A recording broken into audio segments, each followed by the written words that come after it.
from ESPN Milwaukee. With me, as always, from ESPN West Palm, he is Brian Rowitz, and catch him ESPN 1000 in Chicago. He is Jonathan Hood. Big week of wrestling, boys. We had a big week of wrestling. Not only did we have a premium live event for WWE on Saturday, but we had the Tuesday Night Wars in full effect. Tuesday nights, Raw taking on AEW Dynamite. NXT ended up winning in the ratings battle, but I think it was a win for professional wrestling fans all around. So what was your guys' biggest takeaway from Tuesday nights? That the WWE is very concerned with AEW. Yep. That's on the top of the list, because if they just run their regular show with just one WWE superstar off the main roster, they still could have beat AEW, and here's why. We've talked about this and gone round and round about this, bro. It's for a long time. And that is that WWE is about telling stories and then getting you up to moments. And AEW is trying to give you moments now. They've gotten much better with story, but they want to give you your 5-star match in abundance on every show on Dynamite. And so this show needed to have The Undertaker. This show needed to have John Cena, Judgment Day, John Cena, and so many people to Paul be able Heyman, to Asuka, yes, Cody Rhodes, to push LA this Knight. number, to push this number to where it is right now. Well, they needed their main event stars. Like there wasn't they couldn't have a segment without somebody from the main roster, right? They couldn't have a segment without somebody from the main roster. Yeah, which to your point, Hood, means they really did not want to lose, so they wanted to get the win. They're very concerned about AEW. And even with all those stars, where was their million? Now, we're not really into ratings, but I think we can for this time, because this was all about a measuring stick contest, right? Just a measuring contest. Who's going to be winning this Tuesday night? And so to me, I think that's the biggest takeaway is WWE is very concerned about what AEW is doing. And by the way, just on the record, as we all know, we got a great Tuesday night because we got two great shows head to head. I haven't done that since the 90s, early 2000s. Pretty cool. I mean, Tony Khan did point out for the first time in their career, John Cena and The Undertaker on a show that did not draw a million. Yeah, sure. Okay. Like, Tony, buddy, stay out of it. Right. Don't need to say anything. Like, you've got enough people out there. Like, I saw some Dave Meltzer tweets like, hey, we all know NXT won, but we all know how they won, right? Like, they had to load it up. Like, I mean, they had The Undertaker roll his motorcycle down that little 6-foot ramp they got there. It's just like, it's just so awkward being in that arena. And his motorcycle's bigger than the ramp, man. Right. He's got this big old chopper that he wants to ride down there. He can't, it's just like he's walking it because if he accidentally revs it up a little too much, he's crashing into the ring. Like, I saw someone point out on Twitter, when was the last time The Undertaker worked a show with that few of fans? World class. Right. It's a sportatorium. Right. So how many years ago was that? Like, it's been a little bit for Taker. That's early 90s when he was Texas Red, when he got his ass whooped by guys back in the day. So I would say world class in Dallas. That's the thing for me. Like, in terms of takeaway, like, I agree, Tony, like, you were going to lose. You're going up against it. Like, just sit out. Like, to me, the big takeaway is there's no reason after Tuesday watching NXT that you're like, ooh, I want to watch NXT some more. Like, you're just going to watch Monday and Friday to see those people. Like, even Braun Breaker, if you would have gotten over Taker at the end and done something there, you're like, oh, maybe I want to see more of that guy. But all of it was about the main roster talent. All of it was about those big names. There's no reason to come back next Tuesday to watch that product anymore. No. But again, my biggest takeaway is that we were the winners as wrestling fans, because if you're an AEW fan, they loaded up that Dynamite card and they put on a hell of a show. I periodically flipped over to NXT, and honestly, one of my favorite things to do, because they both advertised a half-hour commercial free. So we hit the 30 mark, and AEW is still going, and I'm watching it, on TBS, and I'm just like, I wonder if NXT is still commercial free. Flip over. Okay, they're still in their segment. I kept flipping back and forth. Ended up being like 40 minutes commercial free. It felt like both Sean and Tony were trying to monitor each other, and it was a game of chicken and who was going to go to commercial break first and end the 30 minutes commercial free. It was hilarious. Looking at the clock, Gabe, it was 7:29 when NXT went to picture in picture. Okay. And that was the 6-man, crazy match that we saw with Gallus and Big Strong Boy and all that. So that's 29 after. It's like, okay, whatever this match is, it's fine. It's just, spot fest. Yeah. But it was about 45 minutes. And I tell you what, Tony Khan has way more stroke with Warner Brothers Discovery than WWE and USA, because for them to go almost 45 minutes commercial free. Yeah. On TBS, I'm like, boy, Tony's trying to win this thing, man. He's trying. And to then a 10-minute overrun. Like they went late also.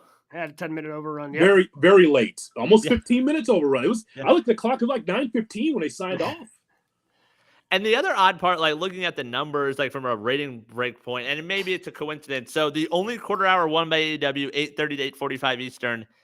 For AEW, that was the end of Jericho versus Hobbs, which is essentially a squash match, and the Roddy promo vignette thing with Adam Cole. Like, that's the only thing that won for AEW on the night. Yeah, I mean, I guess, sure. NXT at that time had that pub rules match. So, if anything, like, that was the one segment that didn't have a massive star in it. Like, they had Butch and Ridge and stuff, but no one massive. Yeah, but it just shows. I mean, we all know what the power rankings are in terms of shows. Like the A shows for WWE, their Raws, their SmackDowns are going to be higher. Then you slot in the Dynamite, and I mean, Collision, if it was on a Saturday, I think would probably have a little bit of a better number. And then you rank NXT in there on Tuesday nights. I mean, we all know what the actual rankings are, and if WWE. Like, I don't think Tony should be, like, out there, oh, well, this is the first time Cena and Taker aren't on a million, and that's because of us. Like, he shouldn't be out there. But also, and I haven't seen anybody from WWE do this, I don't think WWE's running around, like, touting this big victory, right? Because you had to stack the deck in order to get a victory. Like, but there were reports that apparently backstage they have, like, names for the NXT shows each week, and the name for this one was NXT Mania. So they put a lot of eggs in this basket. NXT Mania, you said? Yes. Oh, okay. Well, if that's a Mania, if that was ever a pay-per-view, I'd never want to order it. I mean, so I did not watch the NXT show because we don't typically talk about it on this show. Did anybody get over from NXT? Yes. Ilya Dragunov. He beat Dom, yeah. Yeah, that was good for him. He had a promo segment with Cody Rhodes, and he was able, as NXT champion, he won his match against Dom, and I think that works for him. I think let me put it this way: any NXT wrestler that was in the ring or in a segment with a WWE superstar, that helped that NXT wrestler. And Carmelo Hayes with Taker, like raising each other's hands at the end. That helps. Even Braun Breaker. Braun Breaker, who's as dark as me, apparently. If you saw his tan, you got to watch that, by the way. His tan, I'm like, wait a minute, there's something wrong with Braun Breaker. He's got a bad burn there. So he's in there, and he gets chokeslammed by The Undertaker, and it's like, that's the rub. That tells me that at some point, maybe the Royal Rumble in 24, we'll see Braun Breaker in that spot. But that's the thing, like Braun, Carmelo, those feel like guys that are about to get called up. I know Braun's felt like that for a year at this point. Like, they're in those big spots, but if they're not going to be there on NXT, like, what does that do for that product? Oh, I understand the point. Like, you're saying that because it was a special, there's no need to go back and watch NXT. Right. And I agree with that. I mean, and here's why. Is because, again, wrestling bandwidth. This is no shot at Carmelo Hayes. I understand that he's on his way. I just haven't seen a lot of him, and again, you watch that show and it's like, it's some kind of hodgepodge between what the Attitude Era was at the end and like the Cena era. It's weird, right? And so it doesn't appeal to me like the old NXT did.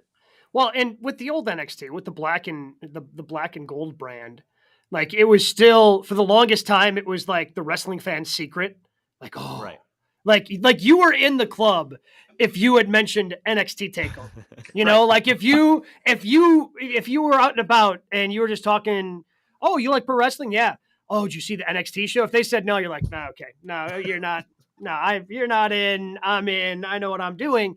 But at the same time, like NXT Black and Gold was almost kind of like what AEW is now. Sure. Like, you didn't have enough bandwidth. Like, okay, we're watching Monday Night Raw, and at that point, like, it hadn't completely transitioned to 3 hours yet. And you just had SmackDown, which was definitely a B show at the time. So to have a show like NXT with, Seth and the women's division and the 4 horsewomen and Shinsuke Nakamura as it all went, like, to have all of those NXT, we just had more bandwidth as wrestling fans. Right. Now, like, AEW's got 6 hours of television a week. WWE has 5 hours of television each and every week. There's just so much to try to keep up with in terms of what's going on in the world of professional wrestling. Like, NXT just doesn't, for me at least, for some people, it's obviously still worth watching. But for me, it just kind of gets lost in the shuffle because there are so many other things that you got to pay attention to. That's fair to say. So that's my number one takeaway, is that WWE is very concerned. The other takeaway is that AEW, they did everything they could in Independence, Missouri to put on a good show, and they did. I think a miss, though, and bro, you tell me if I'm wrong, because I thought I took copious notes on this on Tuesday. I don't think that Adam Copeland had a promo. Did you see a promo for him to promote his first match in AEW? I don't think I saw one. No, but Christian cut the promos, but I don't know Copeland actually. Like, it was all just wrestling. Okay, that's a miss. That's a miss. So Adam Copeland, again, the freshest of the fresh WWE stars, is there going to have his first match, and he didn't have anything to say about it? I think that's a miss. I mean, all the things that they did, I thought that was missing, because I want to hear from Adam Copeland. If Christian's going to take over in that cold open, which was fine, which was impactful, you compare that against Cody Rhodes' 15-minute promo, okay? So I'm just saying that I need to see Copeland. What did he think in his first match in AEW? Where's the interview with Renee? Just to hype it up. They needed to do something backstage. It didn't have to be much, but they could have done the 45 seconds backstage with Renee to kind of, in the first hour at some point, especially during that commercial free as a transition, because they had a couple different matches. That would have been an easy transition to go from opening match, that secondary match. But are they worried about the draw of him at this point? Like Meltzer said, it's obvious at this point, Adam Copeland is not the draw that CM Punk was. He flat out said AEW is cold right now. Like, could it be some concern that, like, all right, maybe like this isn't going to work? Like, they're obviously going to still roll him out there, but maybe not too much. Meltzer could blow it out his ass. Okay. How does he know? I mean, he just got to the company. He's not the draw. Well, you know what? I understand CM Punk with his pipe bomb and all that. Yes, he attracted an audience. But Edge just got there. So for a week, so he's there for a week. Nope, not the draw. Nobody cares. That's just wrong. It's not like it's his opinion. It's just wrong. You have to be able to work something. I mean, that if he's not the draw, how come on social media that Copeland and Christian promo drew over 2 million people? Right. No, that's fair. And both shows were going back and forth on Twitter, like in terms of trending and things like that. And I know Twitter is a microcosm of things, but like people were talking about both shows, and that is a positive. Yeah. No. Yeah. Again, the biggest takeaway is if you are a pro wrestling fan, because the part that with Tony that drives me crazy about Cena and Undertaker, I'm like, it just adds to the tribalism that goes on wrestling social media and on the internet wrestling community, man. Like, I mean, he also called them bald assholes on Tuesday before the show, so that didn't help. Well, but at the same time, like, it's not like Triple H called them a pissant company. Right. Like, these are the barbs that they trade back and forth, but. As in terms of wrestling fans, like, I don't care who won that ratings war. There were, well over 1 million people tuned in to watch professional wrestling on Tuesday night. Yep. And that's awesome. That's great. That's great for the world of professional wrestling. No question about it. And by the way, Tony Khan punching up at WWE the way he did, last time we saw that, WCW. Yeah, that's... Yeah. Are you saying we're going to see Tony challenge Vince to a match coming up? That's the hope. That's the hope. Vince might have some time on his hands. He might show up this time around. Who knows? We'll get into that later as we continue here on GKW, but we dive into some of the other top 3 stories going on in the world of professional wrestling. We call it the 3 count. Brian, what do we have at number 1? One of the biggest stories to come out of AEW on Tuesday was the promo involving MJF and Juice Robinson that ended with Juice showing a roll of quarters with Max's name on it. It has gotten national attention, a lot of pushback on it. Fill in the blank here. The MJF Juice Robinson promo was blank. Whew. So at first I didn't think much of it when it happened live because the Rock Hard Juice Robinson has used those quarters in his hand to knock people out. That's been part of his gimmick in AEW. So that's something that he's done. And, you know, they were tying together the story that MJF has told probably 2 or 3 times at this point on AEW television of being bullied in high school. You know, when he was on the football team and kids threw quarters at him and, you know, would say anti-Semitic things towards him. So, you know, and MJF references it later in the promo backstage, trying to get a hold of, you know, Adam Cole. Yeah, this is, you know, opening up some old wounds. And he even, like, he cut off Juice Robinson during it to show the anger. Right. And I guess I didn't think much of it. And especially as more things have come out about it, where MJF has defended the promo. I understand why people are upset, especially with the way tensions are right now. I would have probably avoided it the more that I think about it, but I can see why AEW decided to still run with it, given that they had MJF's blessing. But it is a tricky and complicated subject to navigate. Browitz? Yeah, and I think the timing is a weird thing. Like, yes, MJF is giving the blessing. I'm trying to pull up the tweet now where he even said, like, hey, I'm going to use this to, you know, stomp out the hate and things like that. He said this is part of his work. He's speaking in Boston at an event. But AEW has been better at avoiding those times. Like, I remember specifically, they came to Miami. There was supposed to be a coffin match with Darby, and I forget who at the time. And literally the week prior to that Dynamite, there was like a building that collapsed and lots of lives lost down here in South Florida. So AEW being ahead of it, saying like, oh, this probably isn't a good time to have a coffin match. Like, just canceled the match. Like, oh, we'll get around to it.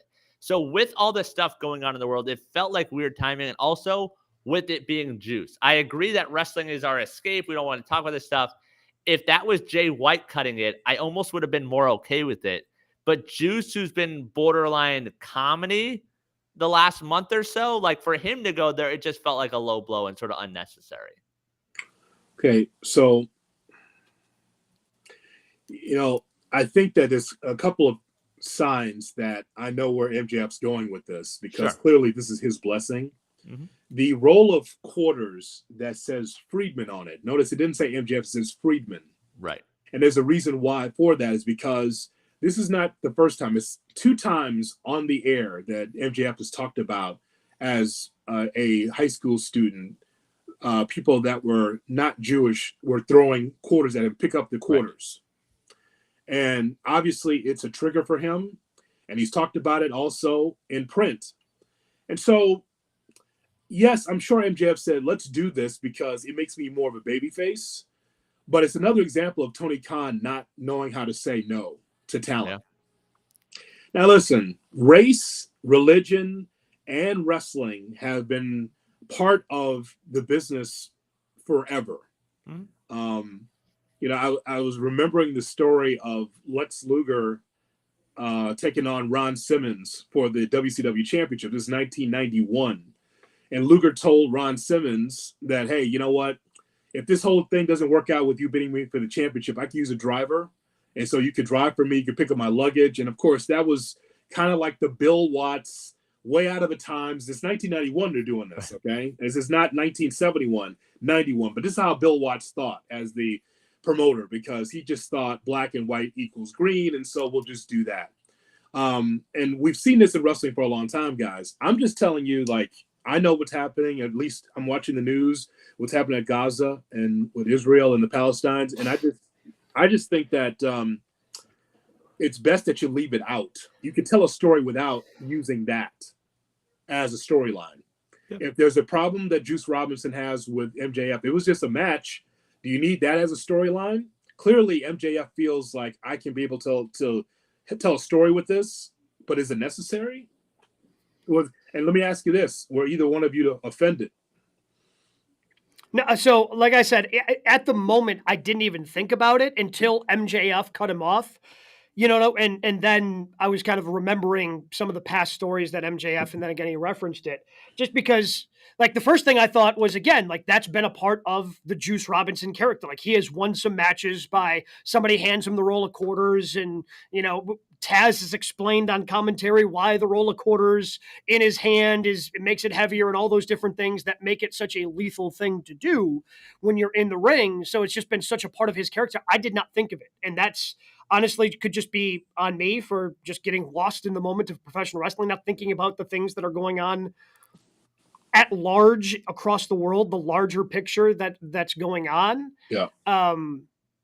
So yeah, I guess I was not offended, but after reading everything, like I understand why people that are Jewish would be offended by that line of story that they have decided to go down. Because to your point, Jay Hood, like if they have a match, like we know MJF is already going over because the just professional wrestling storytelling. You're in a faction. Jay White's the leader of the faction. Jay White has a match coming up against MJF. MJF is not going to lose to the underling on the way to that match, right? Like it just didn't. It was not necessary in order to build heat towards a Juice Robinson match versus MJF. It was just it wasn't necessary. For me, like I wasn't offended, but I definitely cringed when it happened. And like to your point, Gabe, about not thinking about it, like I've seen it circulated on Twitter about like this being the way Adam Cole like ends a relationship, like him knowing how much it bothers MJF and going that route and taking that heat. But in 2023, it does feel unnecessary. Like to your point, Hood, about watching old angles like Triple H and Booker T, Slaughter and Hogan, like all those things that we look back on as wrestling fans, you're like, that was on TV, like that was allowed, like the sport. Vince McMahon saying the N-word. Right. Like the sport has seemed to grow, and like that didn't feel like that. And it does feel like we've talked about a lot, like not having those checks and balances of somebody like, you know what, maybe not now. And like, that's the thing. Like if it would have happened a month ago, yeah, it would have gotten the same cheap heat, but I don't think it would have gotten the same national like outcry of like, really now, like with lives being lost, like with schools being shut down, with security being heightened, like it just doesn't feel like the right time. It felt cringy. 100%. Like a month ago, I think if this might be something we talk about in news and notes because just like the wrestling community itself is talking about it. But if you just go to your Google search bar and put in Juice Robinson or MJF, you will find NBC News, Fox News, MSNBC, like every news outlet grabbed this and ran with it. And it's not all publicity is good publicity. This is not something that you're looking for, especially as you're moving forward with MJF as this babyface champion. And honestly, from a heat standpoint, you mentioned Hood it being cheap. Like these guys involved don't need that. No. We know what they all can do in the ring and on the mic. Like they didn't need that easy out for that cheap heat. Yeah, it's so to fill in the blank, it's the cheapest of cheap heat, but it's not like I've never seen this before. Sure. But to your point, bro, it's in 2023, it's really unnecessary. Yeah. This is a company that supports LGBTQ rights. Mm-hmm. And it was led by CM Punk, but you see the signs, right? We've seen this in AEW. Yeah. You don't see this in WWE, but you see it in AEW. So, support kids and all this other stuff. I've seen this because AEW supports it. This is MJF trying to be able to prove a story. Now, here's the thing. Just like everything else in AEW, if you're going to go down this road, then I better see a classic match, and it better be a story that's told. I don't mean like who's going to be the winner or the loser. I want, if Juice Robinson loses, now you tell the story to Jewish groups and everything else. Hey, anti-Semitism is not right. If that's where he's going with this. Otherwise, it's unnecessary. Just give me the match. Right. But, again, for someone that is sympathetic to what is going on, I'm just listening and just watching what everyone else is saying. I've not said anything on social media about it. It's the first time I'm talking about it on air. And I just think, just like anything else, what should we do tonight? Let's go lowbrow and just do some cheap heat just to get an effect. Right. And that's what happened on Tuesday. Do you think so? MJF has had a couple different tweets defending the angle. Do you think AEW drops the angle or continues to push it forward? You could drop it because there is no MJF Juice Robinson world title match that I can see down the line. He's against the Bullet Club Gold, and I'm sure he'll wrestle Juice, but I mean, it's not like that's the top of the card, and this is what it's built on. Quarters that have Friedman on it, and there's this anti-Semitism type vibe to it. Yeah, like it's just something that they just did for cheap heat. It's not like it's, oh my God, it's an important match at the top of the card, right? Agreed, but I guess to your point, Gabe, they haven't announced when this match is yet. Have they? Or that next week? When we see the match, like, are the quarters involved? Yeah. Well, clearly the quarters. Or do we just ignore it and, like, WWE style, like, oh no, that never happened. Just pretend it didn't happen. Yeah, I mean, like Vince blowing up in a limousine. We move on. Okay, that didn't happen. Now that's a different story because that man got blown up, and 2 weeks later, Chris Benoit's dead. God damn it. And from there, we feel sorry about Chris Benoit. We'll have a 3-hour special on Chris Benoit. Chris Benoit killed his family. We will never talk about Chris Benoit. That's what happened, right? No. The timeline is 100% accurate. Everything you laid out, nobody is going to dispute the accuracy of that. But I think even if they have this match, it'd be easy enough just to ignore the quarters aspect. Like, clearly the quarters were going to have some sort of impact. But, like, the way that this story has, like, completely blown up, I wonder if we see Juice Robinson with quarters ever again. Like, right. And it's such a small part of the Rock Hard Juice Robinson character. It's easy to drop. Like, Juice Robinson is still like crazy madman on the microphone, just running around making chaos happen in the ring. He doesn't need the quarters. Like, it'd be a super easy thing to drop if that's the direction they wanted to go. Yeah, but that's the thing. Like, to your point about, like, Tony and, like, maybe being the 90s-ish, like, there are ways to get cheap heat that are unnecessary. Like, they had Nyla Rose is their first ever women's champion. She is trans. Like, there are ways to go, and, like, you're going to be cheap heat there. Like, you don't need to do stuff like that. And MJF, I get what he's doing, trying to do it a positive. It was today he actually spoke at Gillette Stadium, stand up to Jewish hate. Like, he's turning it into a positive, but he already had that platform. He didn't need this to get that. That's fair. I think what you just said, that is fair. But I also just want to point this wrinkle out too. Tony Khan is a 90s wrestling fan. Yeah. And probably in the back of his mind is like, Vince would have done it, so I'm going to do it. But he just got to understand, it's a different time. You're not going to have a woman on a leash walking around in the ring like it was in the 90s, like Trish Stratus. You're not going to have Eugene. Like, that character doesn't work in 2023. Like, there's a lot of the last 20 years of wrestling that you look at and you're like, we're not going to show our friends that we watched that. Like, well, that's correct. But I mean, this is where Tony comes from. And again, it's not like we haven't talked about this on the show before. He's a guy who bends over backwards for the talent, acquiesces, the nicest guy. He is the friend of the talent until he's not CM Punk, right? And so that's, I just think, guys, I think that's just unfortunate, but I just think it's the cheapest of cheap heat because it's unnecessary. MJF's already over. Juice Robinson's already over. Why does he have to have coins that said Friedman on it? Right. Yeah. Again, that's the thing that resonated with me the most. Do you think it's different if he just has MJF on it?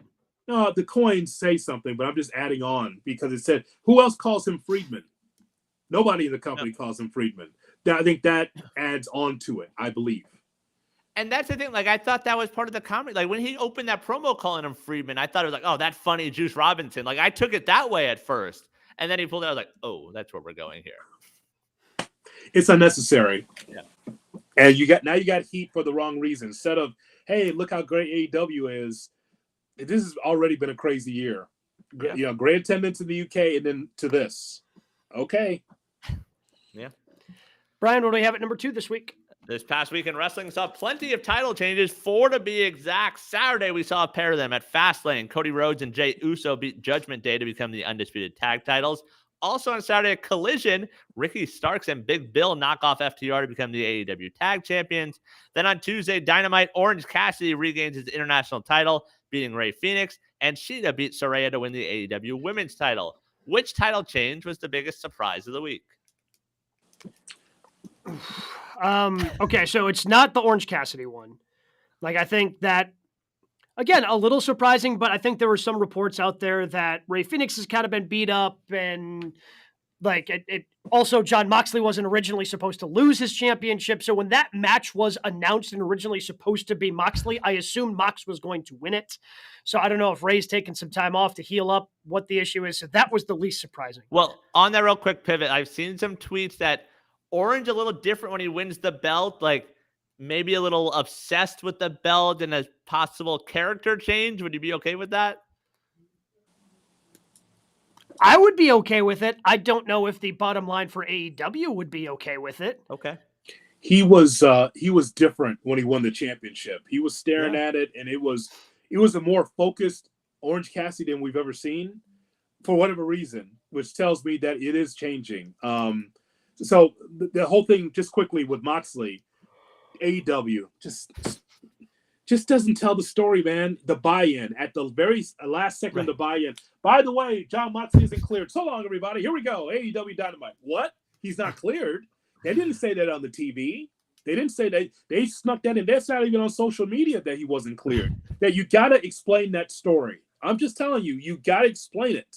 Because you just can't say, here's Phoenix against Orange Cassidy. See, AEW fans like, where's Mox? He's not here tonight? What's happening with him? They did not say until the last second quietly that he was not cleared for the match. I think that was a miss. Yes, 100%.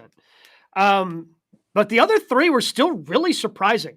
I would say both tags and the women's. I guess I just lean towards the women's championship because they're playing hot potato with it right now for AEW, because Shida had won it surprisingly. And then she dropped it surprisingly to Saraya, only to win it back surprisingly on Title Tuesday. So I'm going to say the one I'm most surprised by is the AEW Women's Championship, because now they've made Shida a 3-time AEW World Champion. Like, I could make it make sense the last time she won, because, okay, they wanted to give her this reward and have her, at least for a couple of weeks, be the champ because she was the pandemic champion, have her get some good reactions and have that positivity. And then Saraya winning over in London made a ton of sense. But I just don't know what they're doing storyline-wise with this championship. I can make the other ones kind of make sense. This one was just very, very surprising to me, especially in the aftermath.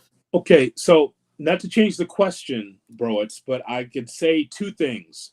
Okay. One, the Shida championship change was unnecessary because they're trying to do all the slings and arrows and all the pomp and circumstance. Hey, we got not one, but 2 title changes on Dynamite in Independence, Missouri. Not on a pay-per-view, but not even Kansas City, Independence, Missouri. So you had 2 title changes thinking that you're going to bump the rating. There was no reason for Shida to win the championship again. And if she's going to win it, let her keep it for a while to find out whether or not she's over or not. It's ridiculous that she lost the championship. I like the match because it's all these things are happening at the same time. The shoe was involved in this. Oh, match, God. Right? Don't, that's... I got a long list for later in the show, and Shida Saraya was on the list. Yeah, all right. Well, that's the thing, though. Like, we talk a lot about AEW women's wrestling storytelling. It feels like Tony's thing recently is like, well, there's a title change every month. That's storytelling, right? No, it's like, not. That's what it feels like with him. Yeah, no, it's not. That's not storytelling. That's hot potato title. Yeah, and I agree. So when everybody gets over, nobody gets over. Right. Okay, so I will say that's unnecessary. The biggest surprise of the week was that Cody Rhodes and Jey Uso are tag team champions. For what? For what? Like Jey Uso was main event Jey Uso to break out of tag team wrestling to be main event Jey Uso, not main event Jey Uso and Cody Rhodes. What the hell? I mean, it's typical WWE. Strange bedfellows. They're tag team champions. One has a suit and one saying yeet. But now Cody says it also, and it's over. Okay, Cody, please. I know, Cody. I mean, Cody, we've had you on. I know you watch this show. Please. You tried it. I get it. You tried it. You wanted to see how it went over in front of a live audience, how it went out on live television by saying you don't need to. I'm good.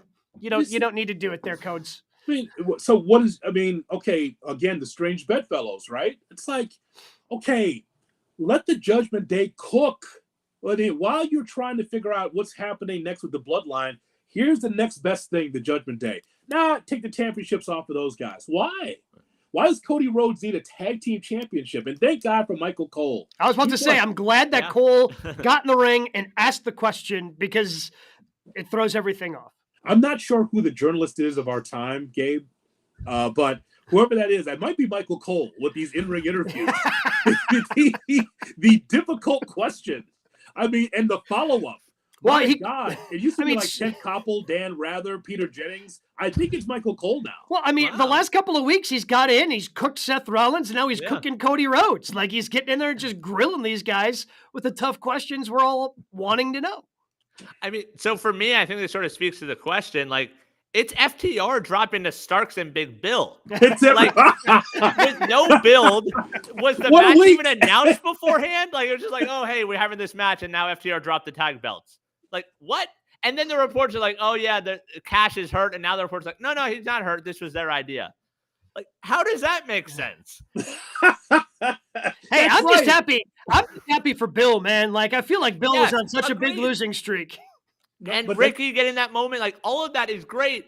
A month from now, build that up. There was no interaction ever between these four men. And now all of a sudden it's like, oh, we have a tag title match, and oh, it's a squash. Like, what?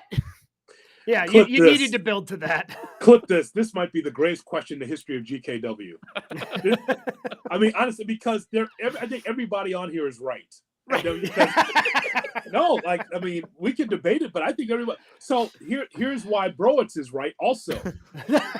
Okay, so Big Bill was cold as ice. He lost all the time. All the time. I don't know if they've ever put. I mean, they just can't put his record on the bottom of the screen when he's walking to the ring. It's just going to be too depressing. I'm gonna cry if I see that number. I mean, him and Ricky Starks. I will say Starks, even though his character is great, he's cold too. You put them together, and then they win the tag team championships. And here's where both companies are working with each other. Here is my Windhorst. Why would they do that? You know why? Because I think somewhere down the line, Tony Khan found out that on Fastlane that the Judgment Day would lose the tag team championships to an odd tag team, Cody Rhodes and Jey Uso. You know what? An hour before Fastlane, we'll do that too on Collision. Seriously, why would you do that?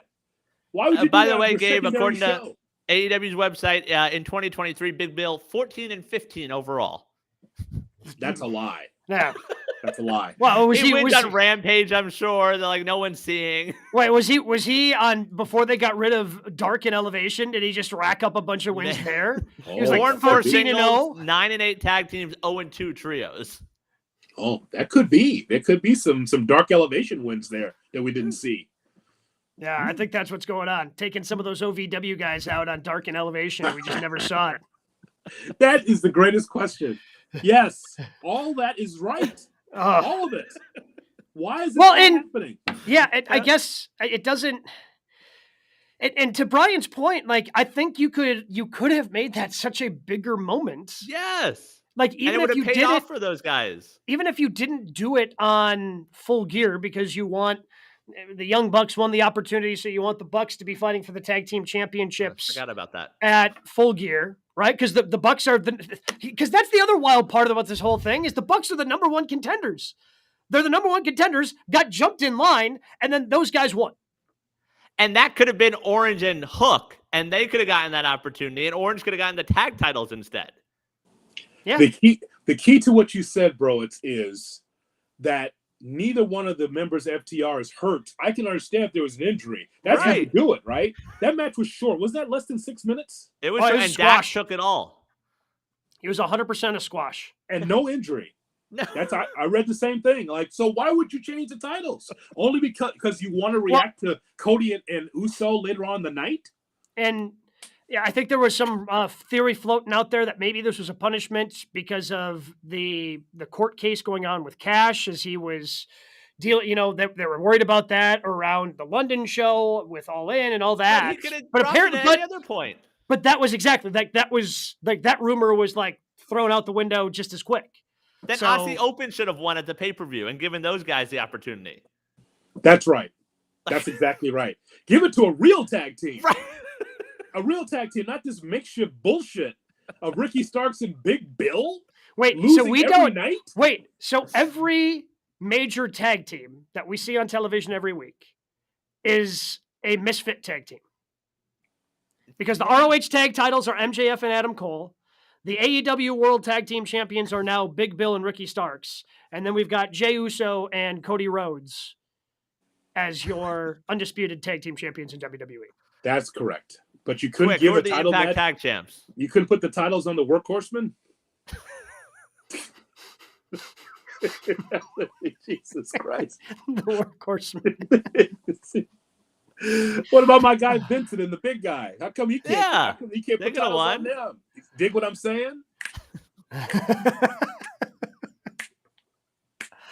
Brian, what do we got at number 3? I will note in Impact, the Rascals are the tag champs. They're a real tag team. So Hey, there you congrats to go. them. Good for them. Yeah. There you go. All right, multiple reports this week. Said starting with Wrestling Observer. Oh, and the women's tag team champions are just a throw together too, because you got Piper walking around with Chelsea Green. Chelsea, yeah. Chelsea Green.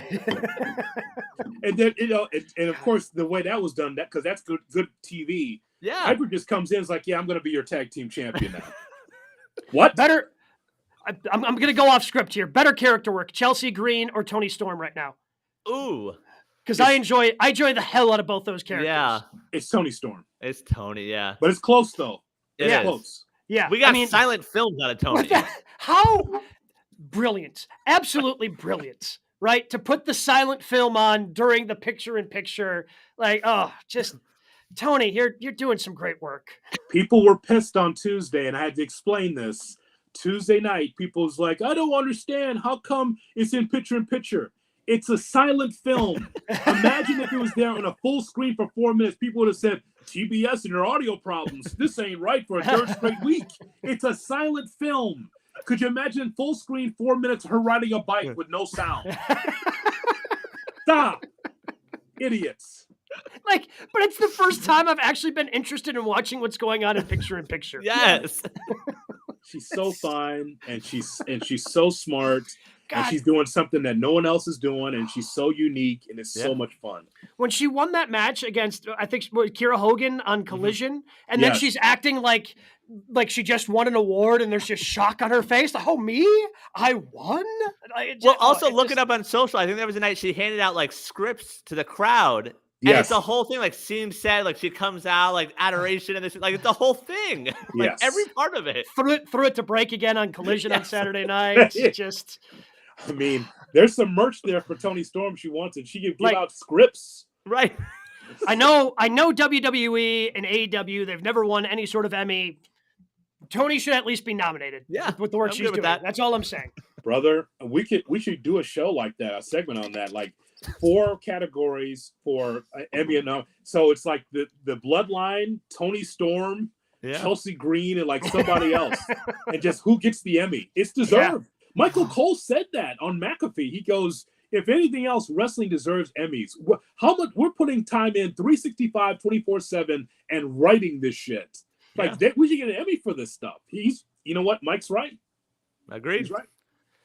All right, number 3. We heard this week Wrestling Observer reporting CM Punk and the WWE were in discussion about a possible return. Well, Tuesday that report changed to a no. Meltzer on Wrestling Observer Radio said he wanted to go there, talking about Punk, and the decision was a no. I mean, it can always change, and it was brought up to me that there is no such thing as a no forever when it comes to WWE, but it's a no for now. Will we see CM Punk in the WWE in 2023? Survivor Series in Chicago, we are going to see CM Punk. I feel very confident about that, because the other part of this story was apparently this was a Vince decision. I'm not sure Vince is long for this TKO Endeavor world after he was thrown under the bus for their stock price today. Oh boy. I guess Vince isn't necessary to this whole operation, is he? Like, and if once Vince is out, like, people from the outside of the professional wrestling world seem to love CM Punk because, as discussed earlier, is Adam Copeland the ratings driver that CM Punk was? No, he's not, because very few people in this world are. Now, Phil comes with his headaches, and those are the things you have to then weigh. But, I mean, Fox wanted WWE to hire back CM Punk not that long ago. WWE said no. So Fox said, all right, we're going to put him on the show we have on FS1 that doesn't have a consistent time and then can't figure out why nobody watches. I can't even remember the name of the show. But Backstage, was it WWE That's it. Backstage? Yeah. That was the name of the show. Yep. So they Gabe, put very him on passionate that. about that show. I DVR'd it. I watched it quite a bit because I wanted to see what CM Punk was going to do. So, I mean, I just think, obviously Turner execs on board with bringing CM Punk on. Like, I can't imagine that the folks over at TKO Endeavor don't want CM Punk because it's a win for them that they can tout over, like, as much as, some of these free agents back and forth, like CM Punk is one of the big free agents that actually can make a difference for WWE, for wherever he goes, he's going to make a difference to your bottom line. Like, and if your stock price is struggling right now and not where it wants to be, like, you can pop some good numbers on television if you sign CM Punk. So I still think we see CM Punk at Survivor Series in Chicago in November. I think we see him at Royal Rumble in Tampa, St. Pete. Okay, so not 23, so we see it next year. Yeah, I don't think we see him this year. A no means no. And I think that, it's Vince saying it, but I think, the thing I keep thinking about is that 2-3 hour podcast that CM Punk did with his former friend Colt Cabana. And he just laid out everything, laid out Triple H big time, laid out Vince, laid out the doctors, how he wasn't taken care of, bitching and moaning about the WWE. Now, we know it's wrestling, guys, because you never say never, but just the idea, like, he goes to WWE and then he's there with his pipe bomb, maybe. And I look at that roster and I go, okay, so who's he going to match up against? And in WWE's stock price and the money they're making, they don't need a CM Punk. But if you just need him for WrestleMania season, okay, he'll be a nice attraction. That's why I say Royal Rumble or in that area, he comes back and he takes on LA Knight. Something like that. But is he going to be a heel? Ooh, a Punk? Punk. Yeah. Yeah. He's pissed off. In WWE, he's got to be a heel. Yeah. He's undermined in his former company. And then the way he left the WWE, he didn't come back with fanfare and flowers. Absolutely not. Pissed off. A pissed off Punk. And by the way, he's still going to get cheered in a lot of big cities. You see him Punk. That's what I'm saying. Like, because of that, I also agree. Survivor Series, like, this was turning into one of those things like we saw with Cody, where it was, is this the week? Like, we were like in or out of Raw, but it's like, we got to watch Raw tonight. Cody's coming out. It's like, no, there's no Cody. Like, damn you, WWE. How do you not deliver on something you didn't actually promise to us that we made up on the internet? So this feels like they're starting to cut those legs out of, like, no, please don't chant CM Punk all night long at Survivor Series. He's not coming. Like, he's going to be there in Chicago at this point. The man wants to work. You know what? There's going to be some chance, and then it'll just go away. The chance come bad mid-card matches. Right. That's all. I mean, but you ignore it, though. You move on. I mean, yeah. But if you know he's coming, it's all night. And I don't see them opening the show with it because you want people to stay there. Like, he's going to be at the end of that show. Now, wait a minute, bro. You were sitting next to me, watching Florida State football, not paying attention to the wrestling. But you were sitting there next to me, watching Florida State. How many CM Punk chants did you hear at the United Center? But no one expected him.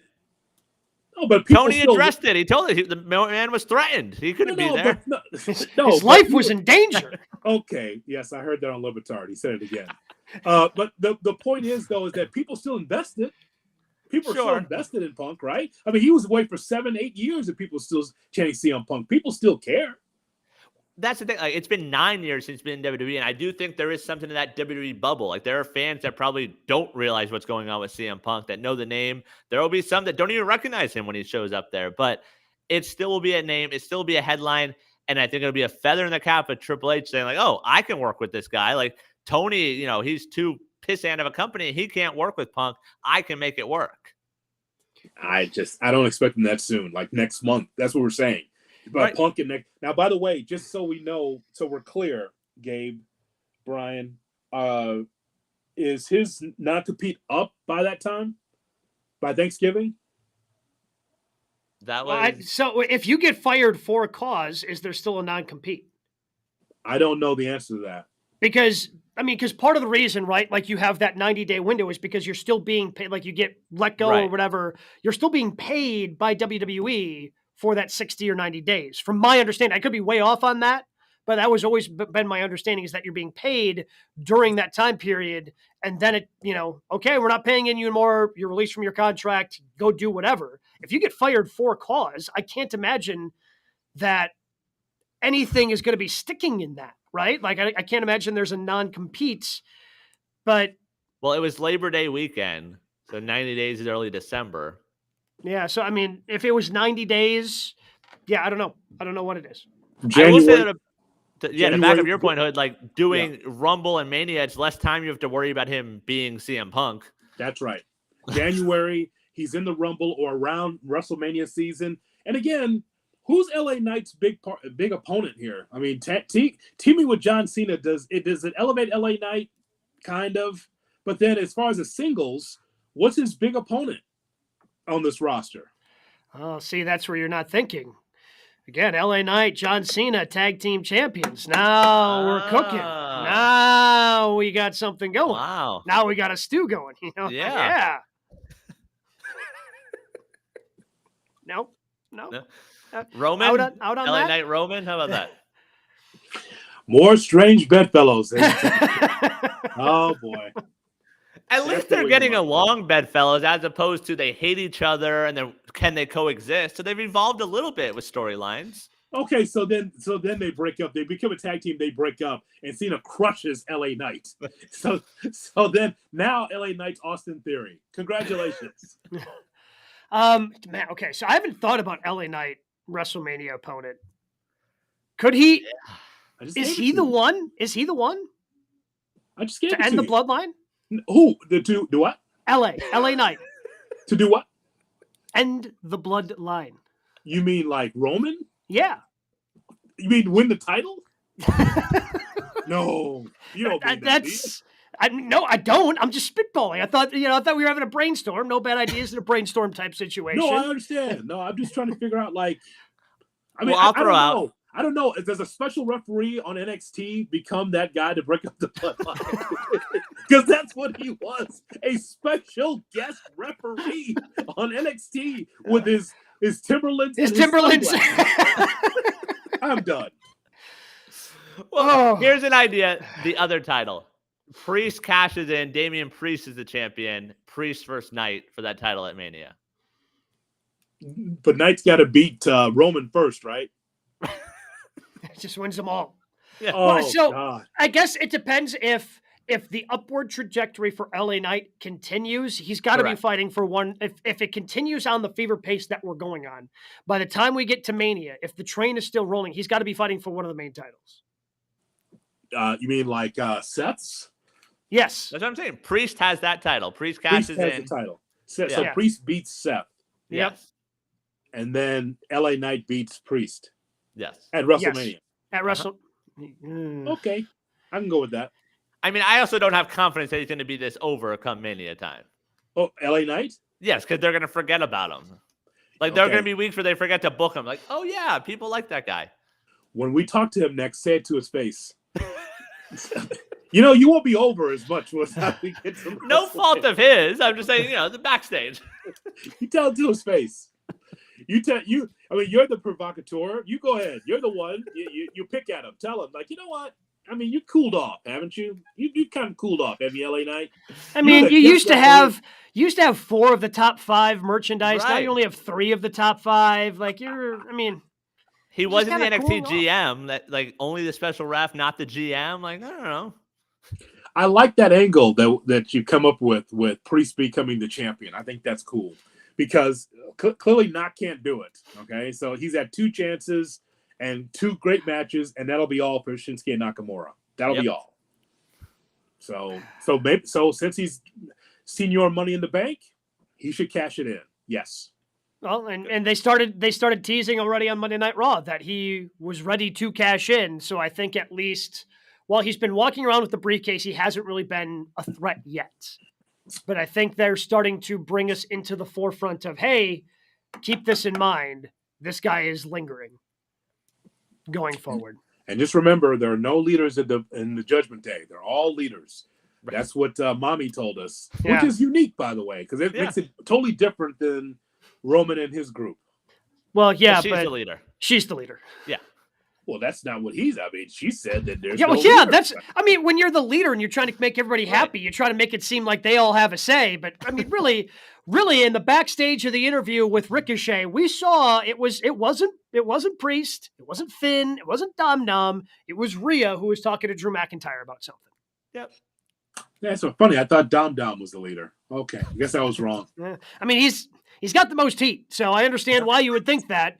Heel faction, guy with the most heat must be the leader. I can understand the confusion there. Brian, what do we got this week in news and notes? All right, we talked about it a little bit. Ari Emanuel, Endeavor TKO CEO, spoke at Bloomberg's Screen Time conference, and a couple big notes. We'll start with this one. It says, right now there's plenty of interest in Raw and a new TV deal, and that they are open to moving days. Yeah, that's kind of been a rumor that's been floating out there for a while, and I think it's a mistake. I understand not wanting to go up against the NFL, and they've extended it, right? So you have the 18 weeks of 17 weeks of regular season football, because week 18 you don't have it, but there is a Monday night playoff game now, so you do have 18 total weeks out of the year.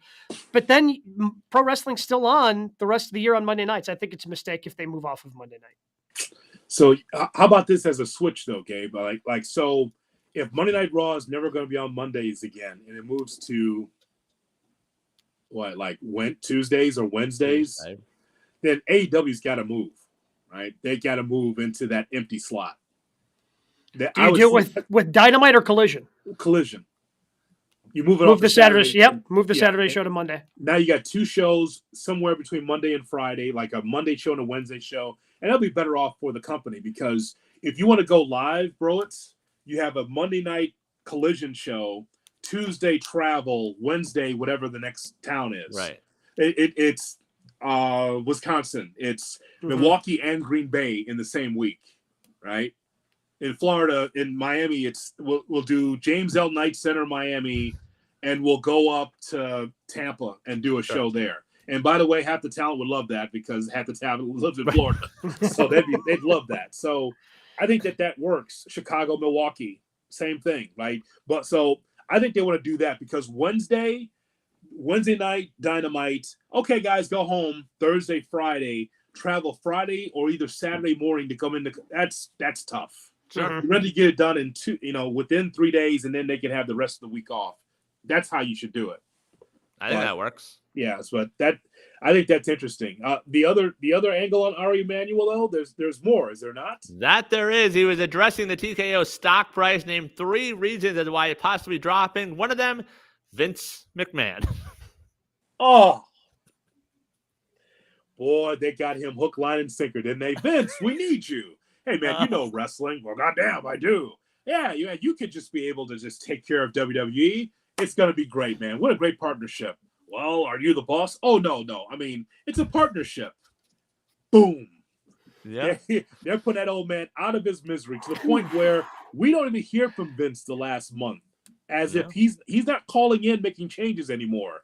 His power is getting less and less every week, guys. Can you imagine that Craig Karmazin, the CEO of our company, and look, we're a private company, we're not publicly traded, but let's just say, for sake of argument, we were.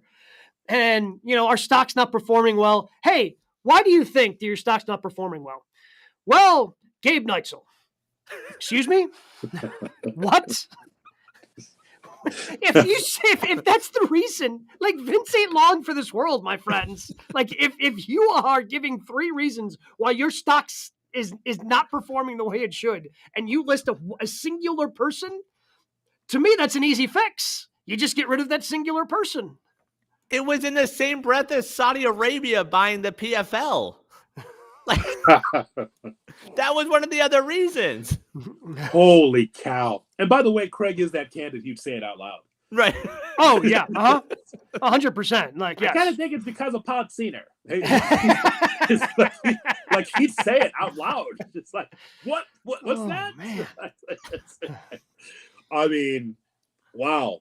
I mean, here's a guy you shook hands with just months ago.